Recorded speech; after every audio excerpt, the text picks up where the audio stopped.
금융당국이 저축은행과 상호금융, 카드사 등 이금융권에 대한 건전성 감독을 한층 더 강화했습니다. 추가 충당금 적립 대상을 늘리고 적립률도 대폭 높이는 등 선제적 대응을 통해 금리 상승으로 인한 이금융권 부실을 예방하겠다는 취지입니다. 정홍규 기자입니다. 금융위원회는 저축은행과 상호금융 등이 고위험 대출에 대해 충당금을 더 많이 쌓도록 하는 이 금융권 건전성 관리 강화 방안을 시행한다고 밝혔습니다.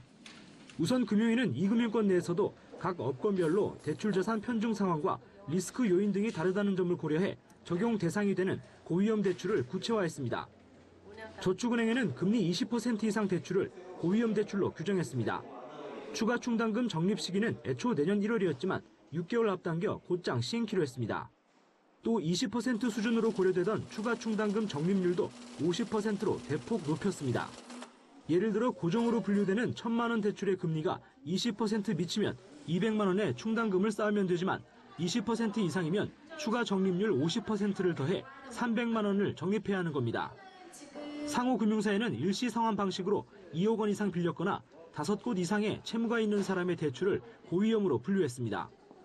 또 기존에는 이런 고위험 대출 가운데 연체 정도에 따라 추가 충당금 20%가 적용됐지만 앞으로는 연체와 상관없이 추가 충당금 30%를 더 쌓아야 합니다. 카드 업권에는 2곳 이상에서 카드 대출을 쓴 경우를 고위험 대출로 규정했습니다. 이른바 돌려막기 위험이 있다고 본 겁니다. 금융위는 앞으로 카드사들도 이 같은 고위험 대출에 추가 충당금 30%를 적립하도록 했습니다. 한편 이번 이금융권 감독 강화는 자산 건전성을 높이기 위한 차원이지만 가계대출 증가 속도를 억제하는 효과도 노린 것으로 풀이됩니다.